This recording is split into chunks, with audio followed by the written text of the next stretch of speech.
Good evening and welcome to the third episode of Live with the Librarians. We're recording here today from Point Cook Library, which has been recently refurbished. We're on the east side of Werribee River, so I would like to acknowledge the Werrorong and Boonwurrung people, being the traditional custodians on the land we are recording on. We would like to pay our respects to their elders past, present and emerging. My name is Kirsty and I am joined tonight by my fellow librarians Margaret, Anu and Anita to talk to you about some books. I hope you came prepared with some recommendations. Yep. And I hope our audience can send in some of their own. I might start with Margaret. What are you reading at the moment? So what I'm reading at the moment, I've got two books here that I'm currently reading.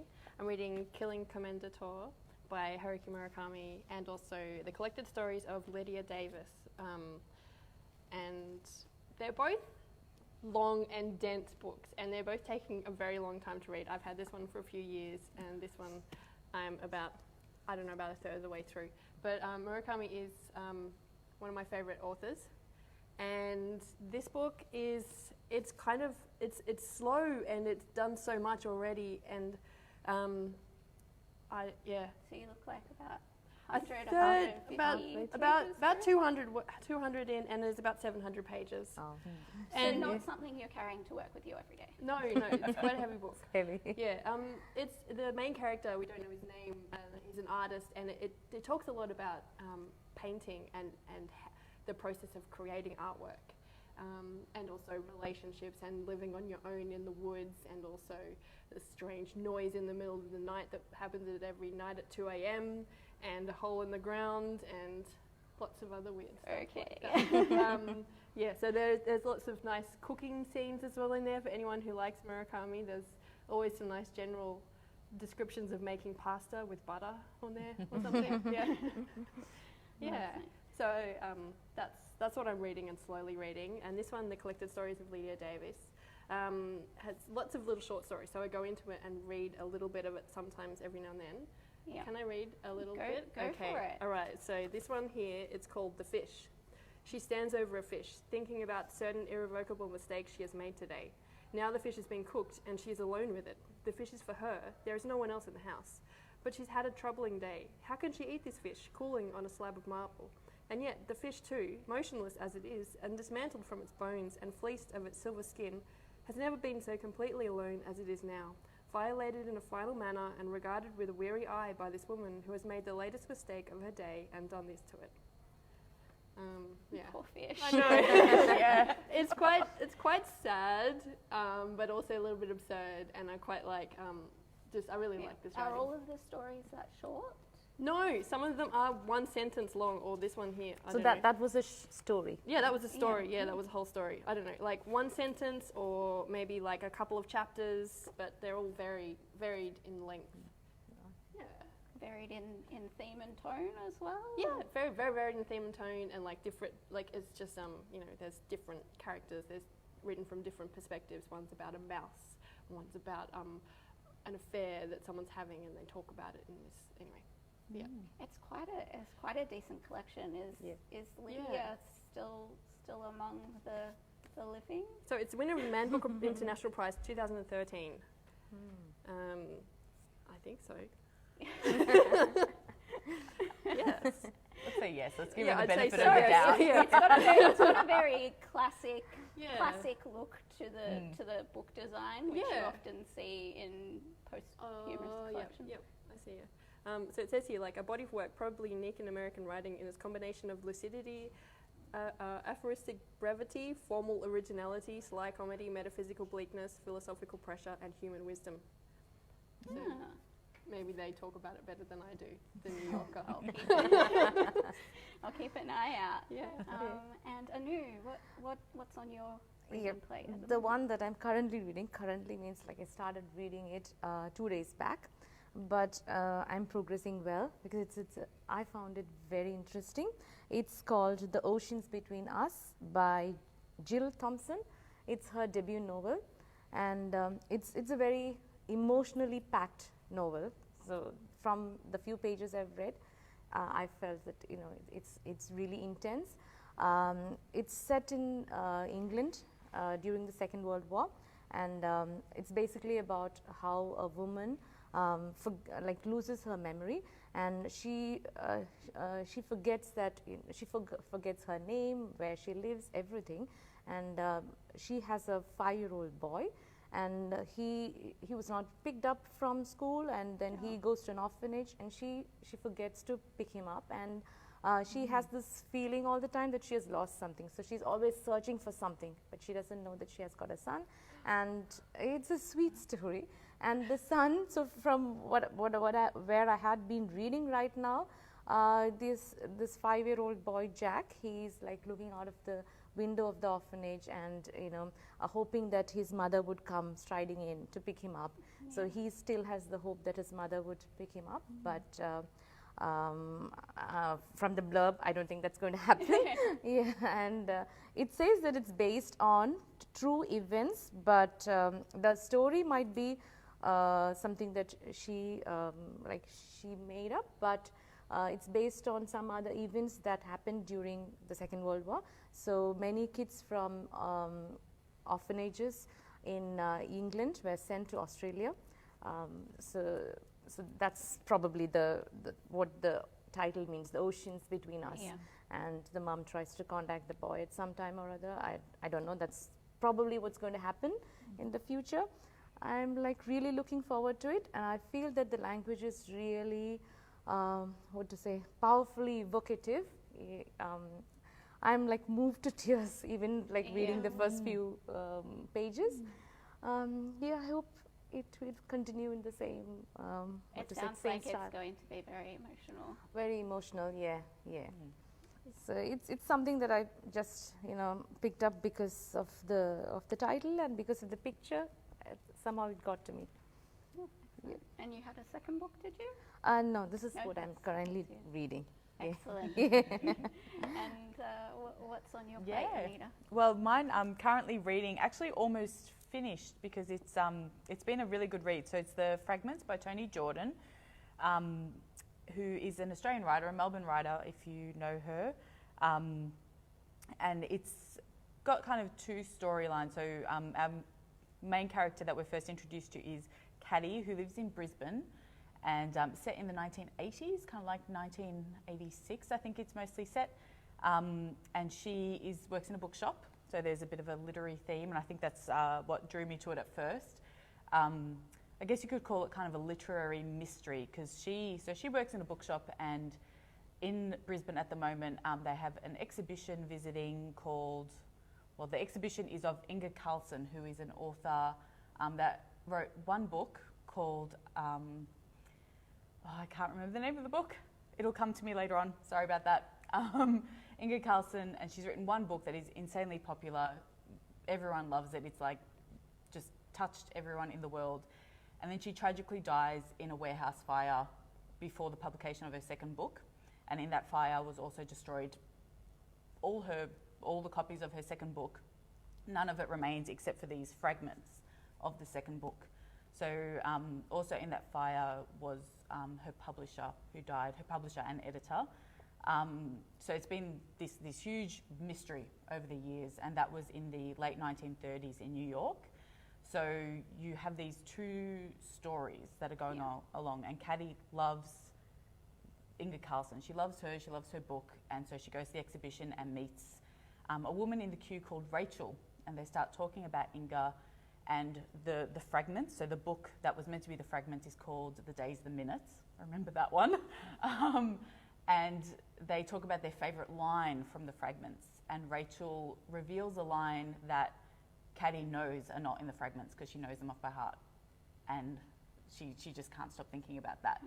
And thus begins the great discovery of the mystery. So it's really well done. So you have sort of two stories happening in tandem. Caddy in late 80s Brisbane, trying to discover like Rachel and what she knows, and could there be someone in the world that remembers the days, the minutes, and this book, and what will that mean? And then we're also following the story of Rachel, who grew up in Pennsylvania in pretty poor circumstances. Her father was pretty awful, and we follow her journey and discover how she's involved with Inga Carlson. So I don't have very long to go at all, and to be honest, like I would have rather been finishing that. Yeah. You know, it's been really good. So I will be finishing that tonight. Her writing, Toni Jordan, I think, has managed to keep those two stories as interesting. Like often I find when that happens, I'm like, oh, I don't want to read this part now. Like get back to the other character. But they've both like maintained a really good pace and a good level of interest. So I've really enjoyed that.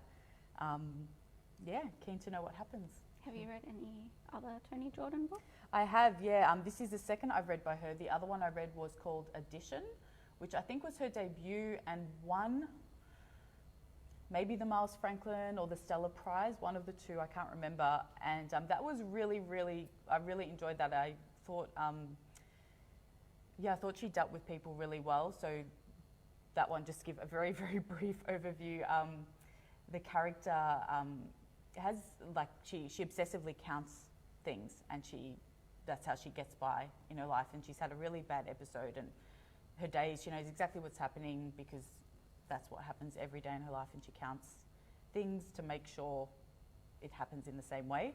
But of course, something happens, she meets someone that changes that up. And the characters were really well developed. That one's set in Melbourne, so, and Glen Iris, I think. So yeah, enjoyed that one by her too. I'll keep an eye out. Yeah. So Margaret, Yes. have you finished reading something you'd like to talk about? Yeah, so I've got a few books that I've finished reading. My piles, they're kind of like distinct. So my currently reading is like kind of contemporary literary kind of fiction. And then the ones that I actually do read are graphic novels and non-fiction.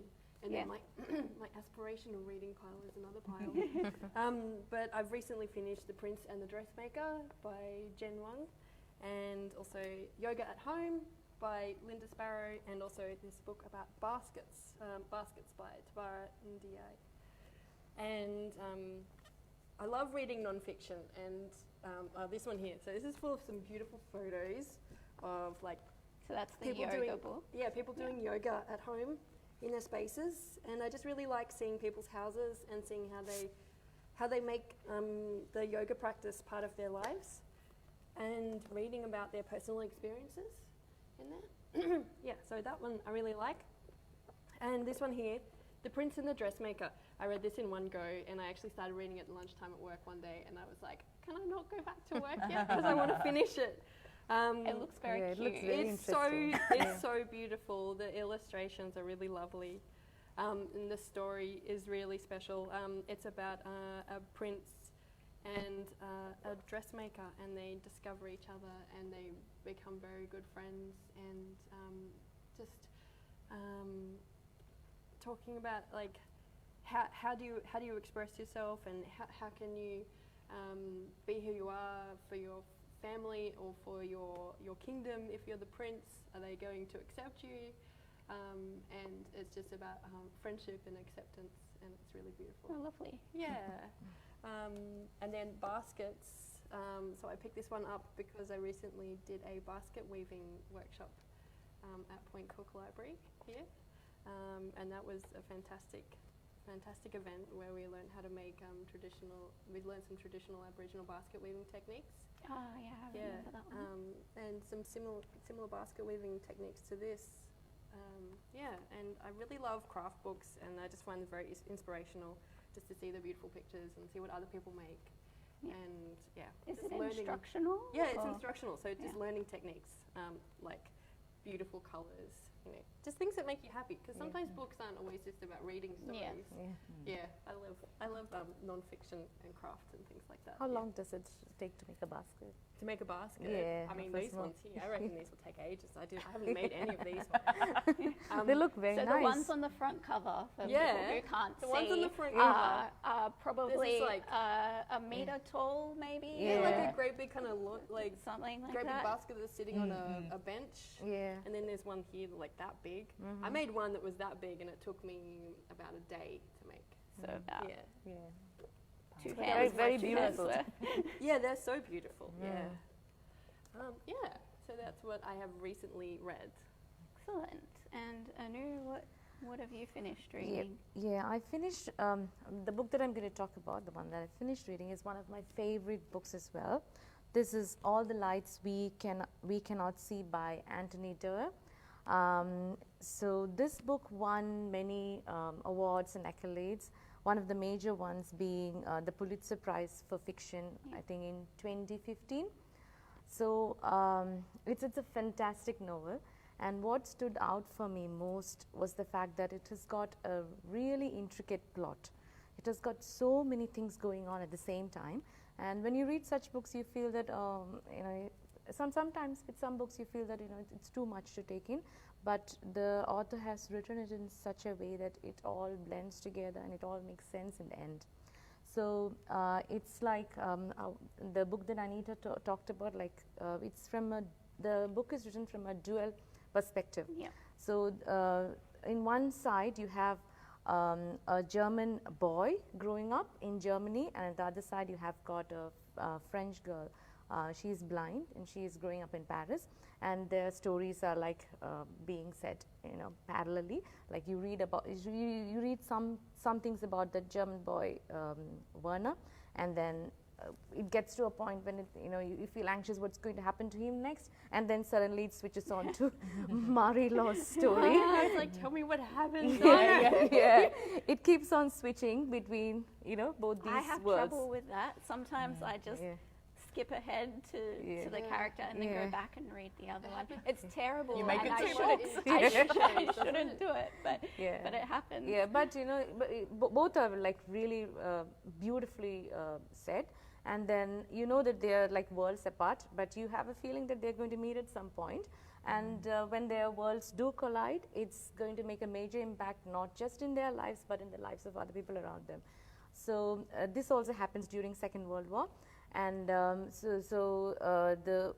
main character Werner is an orphan boy. He lives in Germany with his sister in an orphanage run by a kind lady.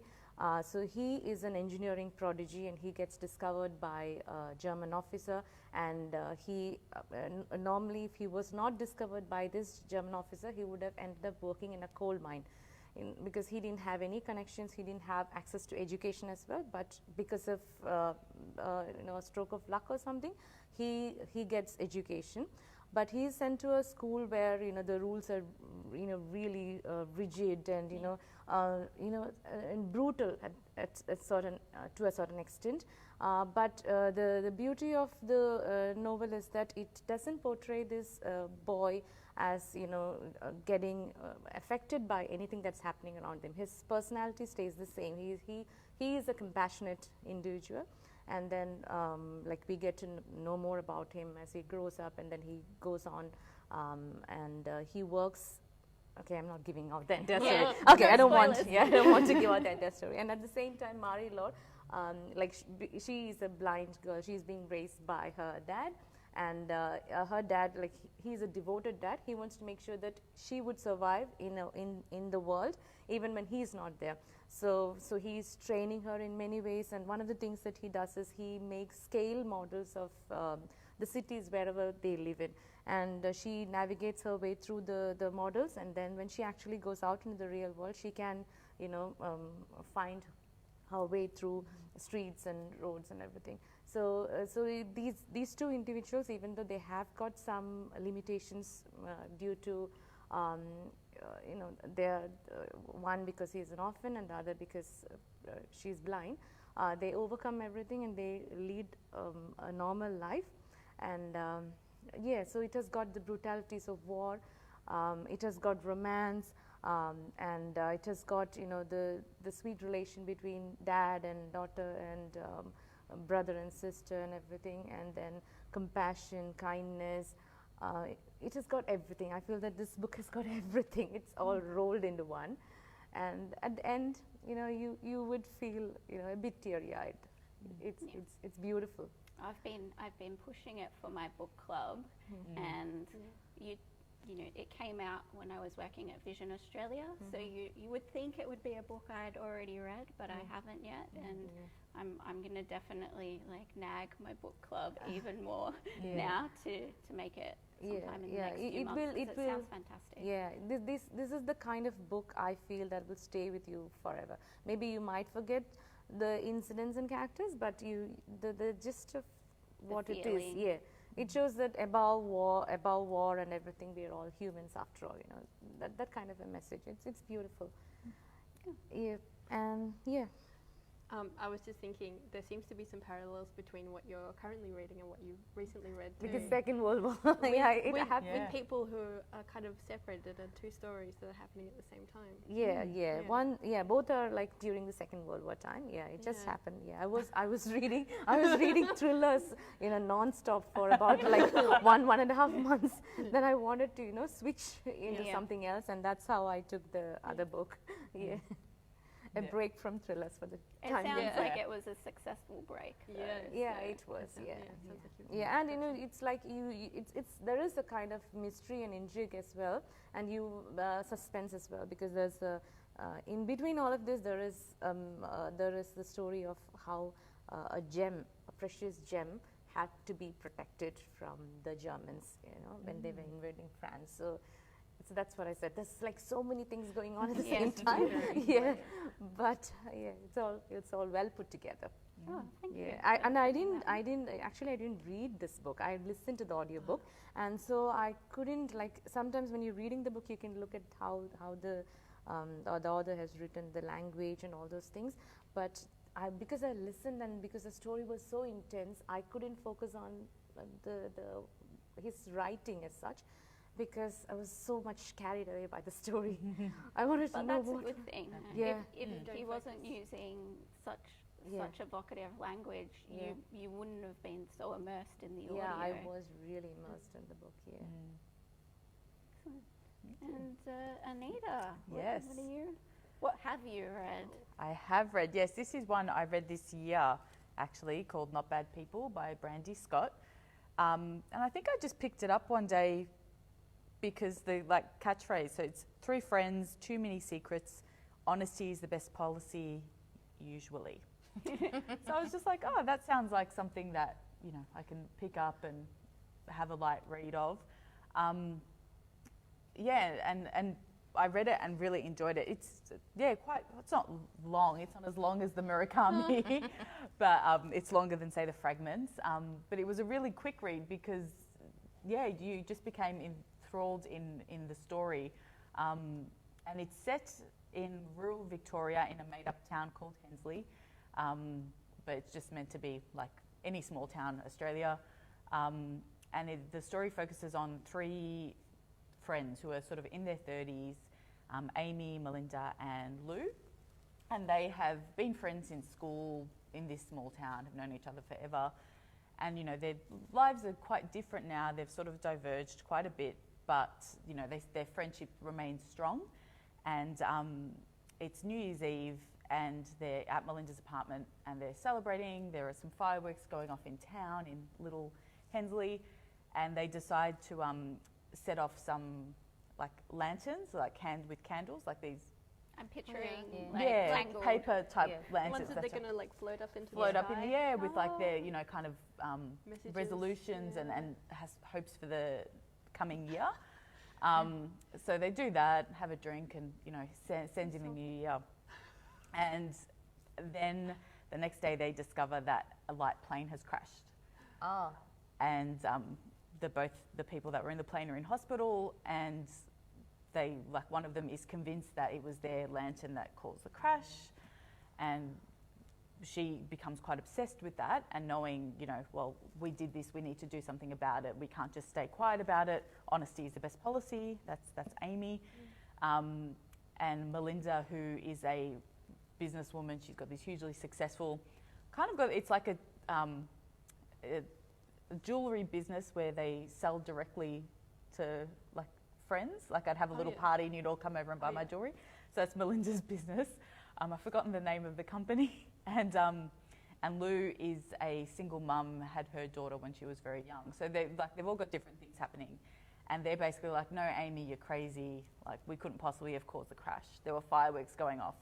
These 3 little lanterns wouldn't have done anything.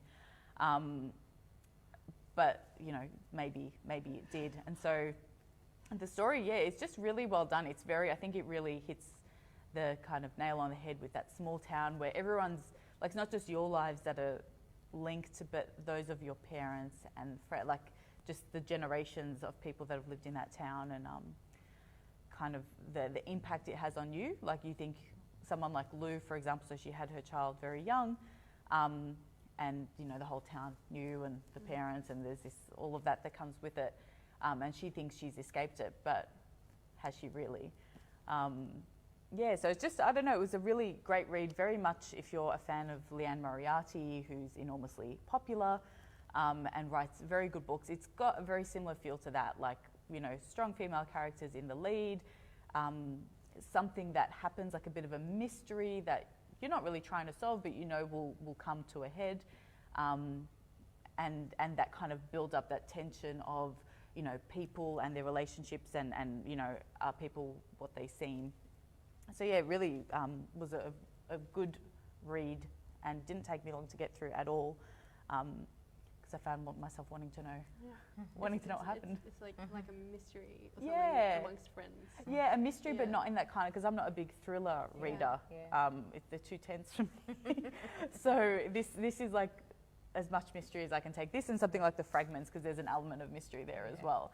So it's like they've given me a bit of mystery, but packaged with some other stuff. So is the question answered? Are they not bad people? I don't know. Well, I think that, Or is that I a think spoiler? you need to read it. You should read it. I don't want to spoil it, but and I'm not sure that question is answered. I think the author looks a lot at kind of the grey areas of, well, you know, even if they did cause the accident, you know, that maybe isn't bad, it's an accident, but the fact that they're keeping it hidden, but they've all got different motives for not sharing, you know, and then, you know, the pilot is flying a plane, like he has some responsibility as well. Are you bad for flying a plane? In fireworks in the middle of the night, has he been drinking? So there are lots of questions. So the morality and, you know, honesty and good versus bad is not as clear cut, and I think that's what makes it really interesting. Is it a new book? It came out this year, so it's not very old, and I actually discovered today that it's her debut. And I hadn't seen her before, I just picked it up, but I was like, oh, what else has she written? Turns out nothing. Okay. She is You'll have to wait now.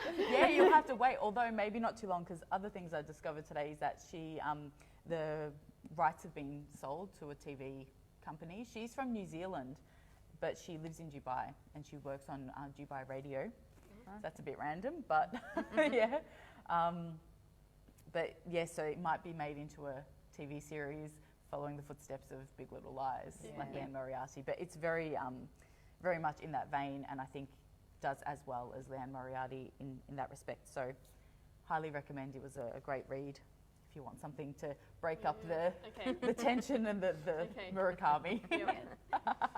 And so Margaret, what is this aspirational pile quickly? This is some books that I want to read, so I've borrowed them and I've got them at home, and I need to read them. So Fight Like a Girl, I just need to read that. I like reading by Clementine Ford.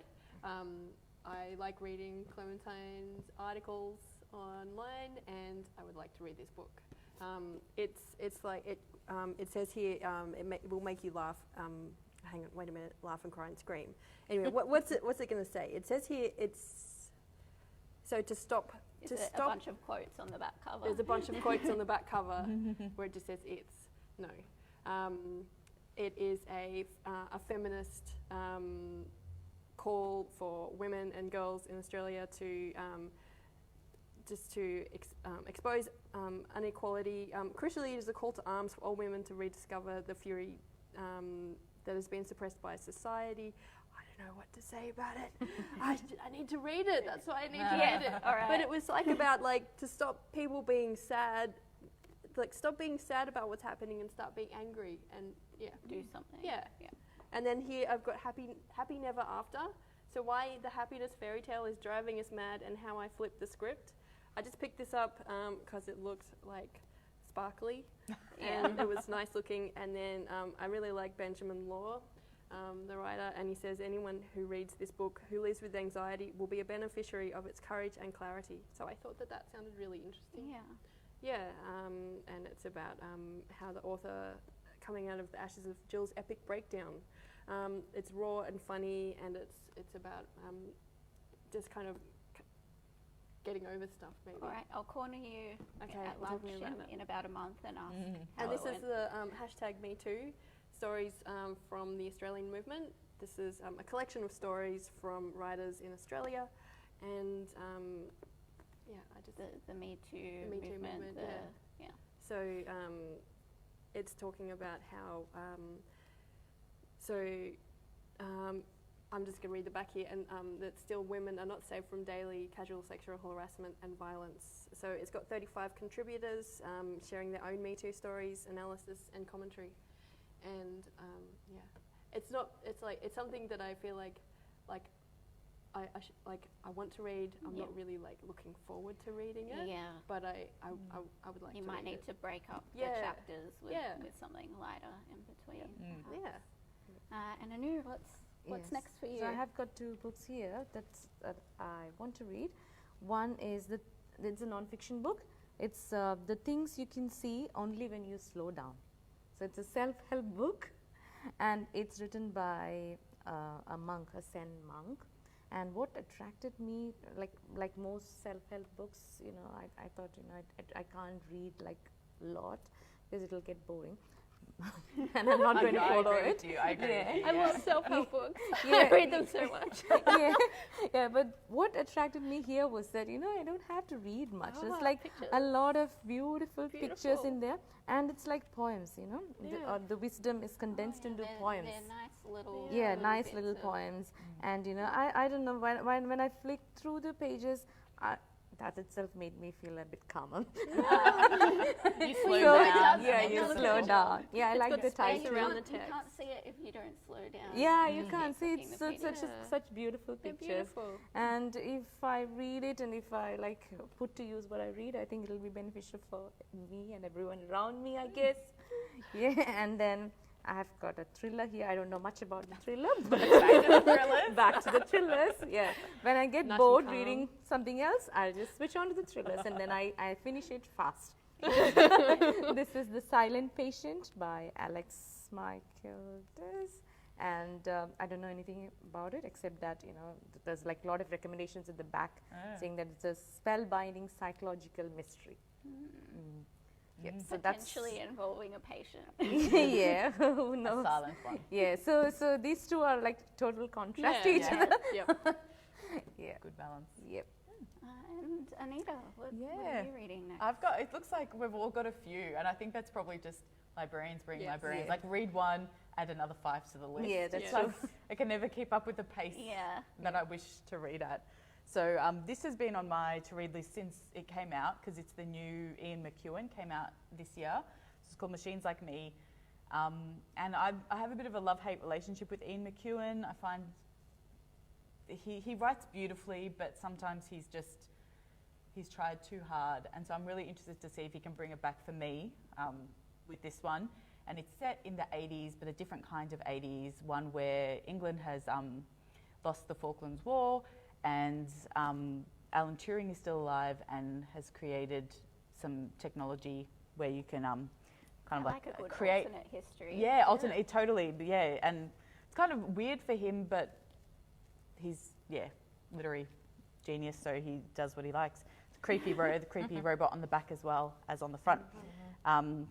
So these couple, or this guy, I don't want to say buys, I think is the right term, buys a robot and kind of programs it. I think he calls him Adam, which, a bit Yeah. biblical, right? So it sounds really interesting, and Ian McEwan's writing's always quite beautiful, but I couldn't read more than 50 pages of his last one, so I'm interested. Yeah. The other one I'm looking forward to, I don't have a copy of it because it is The Testaments by Margaret Atwood, which is a sequel to The Handmaid's Tale, immensely popular. Not much information out there about it because it's under embargo until September 10th, but it has been longlisted for the Booker, so they've read it and they obviously loved it. Yep. So I'm looking forward to it. You can reserve it on the library catalogue, except you'll have to wait till I've read it first because I've already reserved a copy. And then the other one I'm really looking forward to reading is The Year of the Farmer by Rosalie Ham of the Dressmaker fame. So Australian writer who is coming to do an author talk in September. Thursday, September 5th at Manor Lakes. So I'll be there and going to read this before I go along. I've read The Dressmaker and it was wonderful. She writes rural Australia really well. So I've no doubt this will be just as good. Looking forward to hearing her in September. Yeah. That's great. Well, everyone's had some brilliant books. I'm just going to check if we've had any recommendations from our viewers, if you want to chat amongst yourselves. Is this now on your to-read list, Margaret? That one. The things you can see when you only slid. You were really into it. Yeah. And look at the pictures. You love I pictures. love pictures. Yes. Yeah. I Look know, at the but I was pictures. going to say that there's lots of space around the words in there too. Yeah, so yeah. like you don't have to read too many words. Yeah, at it's once. not intensive. Yeah. You can take your Yeah. time. Yeah. Just because you mentioned you like the self-help I do, books, but, so I thought but I it was- like self-helps that are quite like dense. Oh. I like Okay. reading non-fiction and self-help that's kind of like a mixture of both. Yeah. That sounds heavy going. Really good Yeah. one that I read recently. Is it Any Ordinary Day by Lee Sales? Lee Sales. Oh, that's Yeah. brilliant. Okay. So I good. listened to the Yeah, me too. audio. I did have to pull over Yeah. during like the Port Arthur chapter. Yeah. I don't know why that chapter made me cry when they were talking. She was talking about so many other really important things, Yeah. and you know I was quite young when that happened and has no real connection to me, but I still really felt that particular story for some reason. Yeah. Okay. What's I that book cried called? many times. What's reading that book? No. It's Any Ordinary Day. Any is it? Ordinary Day. Yeah, by Lee And Sales. it's about how just people who are living their ordinary lives suddenly have a very traumatic thing happen in their life, Okay. and how they might deal with it. How Okay. different people deal with trauma. Okay. Yeah. And how you can kind of you can be moving along, living your everyday yeah. life, And then and something then happens. something happens, or maybe something has happened in the past, and you meet someone, and you realize, oh, they're involved in like one like maybe it was someone involved in who's lost someone in the Port Arthur massacre or something. Yeah. So we did have one question, and it is for Anita. The question is, what do you think Not Bad People says about female friendship? Yeah, I think it tries to say a lot actually, because I think the fact that these three women are still friends in their 30s, even though they're like hugely different, like they're three quite different, you almost struggle to see what they have in common other than shared history of having grown up in the same town. So I think it talks a lot about the loyalty women have in friendship and the fact that they will do, you know, pretty much anything for their friends. So I think, but then also talks about like their independence. So I'll do anything for you, but I'll also have to make sure that, you know, I'm now looking after my things. Yeah. So I think that there's a lot. Balance. Yeah, and you know, I think most women would relate to that you know, the constant balancing act that is their life. So she really captures that well. I think she's written like three really interesting characters that, you know, while there are some grey areas, they're very relatable. Like they're not bad people. Didn't mean that, but yeah, they're not bad people, even if, you know, they've done bad things or or questionable doing things, and I think that's just immensely relatable, and I think that's part of the success. And it's good to hear about, you know, strong female friendships. Yeah. Yeah, you don't see much of that in. And to have that be like one of the main parts of the book, like the book, while there are other characters, like really just focuses on them, and their family and friends. So there are lots of characters, but they are the core. So Thank you for that. I'm sure that answered our viewers' question.